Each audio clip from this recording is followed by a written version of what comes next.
বাংলাদেশে ৫১% নারী, বস্তিতেও নারীর সংখ্যা প্রায় অর্ধেক। এই যে বস্তিবাসী যারা আছেন, বিশেষ করে নারী, তারা আসলে কী ধরনের টয়লেট ব্যবহার করছেন বা পানি পাচ্ছেন? শুধু তারাই না, রাস্তায় যারা সবজি, ফল এবং ফুচকা বিক্রি করছেন এবং আরও যারা স্ট্রিট ভেন্ডার আছেন তারা, রাস্তায় যারা ফুল বিক্রি করছেন মেয়েরা এবং যারা ভিক্ষে করছেন, তারাই বা কীভাবে পানি খাচ্ছেন, টয়লেটে যাচ্ছেন, আমরা কি সেই খবর রাখি? এই যে যারা পথচারী আছেন এবং যারা বস্তিবাসী আছেন, তাদের জন্য আসলে প্রপার টয়লেট এবং পানির ব্যবস্থা করা দরকার।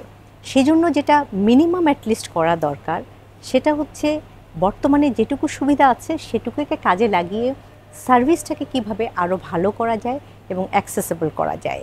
যেমন আমরা ওয়াটার এটিএমের কথা শুনি, কিছু কিছু জায়গায় আছে ওয়াসার পাম্পের সাথে।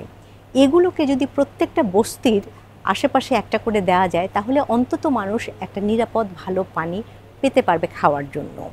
টয়লেটের অভাব মারাত্মক, এবং সেখানে টয়লেট বলতে আসলে আমরা বস্তিতে যেটা দেখি সেটা হচ্ছে একটা টয়লেট, সেখানে হয়তো 50 থেকে 100 জন যায় এবং সেটার অবস্থাও খুব খারাপ।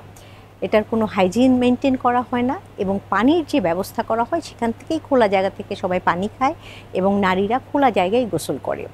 অন্তত তাদের জন্য একটা ছোট্ট ব্যবস্থাপনা যদি করা যায়, ব্লু টয়লেট এবং পিঙ্ক টয়লেট নামে, আমরা যদি চিন্তা করতে পারি যে তাদের মেয়েদের জন্য যথেষ্ট নিরাপত্তা এবং প্রাইভেসি সহ একটু উন্নত কাঠামোর যদি টয়লেট তৈরি করা যায়, এবং ছেলেদের জন্য তাদের চাহিদা অনুযায়ী টয়লেট তৈরি করা যায়, এবং এগুলোকে যদি পে অ্যান্ড ইউজ মডেলে ব্যবহার করানো যায় এবং প্রাইভেট সেক্টর, বিশেষ করে বস্তিতে যারা আছে তাদেরকেই কাজে লাগিয়ে এটা যদি চালানো যায়, তাহলে মেয়েদের জন্য অনেক বেশি সুবিধা হয়। আমরা এগুলো ভেবে দেখতে পারি। পাশাপাশি যত পাবলিক প্লেসগুলো আছে, বিশেষ করে পাবলিক বিল্ডিং যেগুলো আছে, সেগুলোতেও আসলে টয়লেটের ব্যবস্থা করা দরকার, বিশেষ করে বাইরের দিকে, যাতে মানুষ সেগুলো ব্যবহার করতে পারে। কারণ ঢাকা শহর এবং যে কোনো আরবান এলাকায় জমির দাম অনেক বেশি।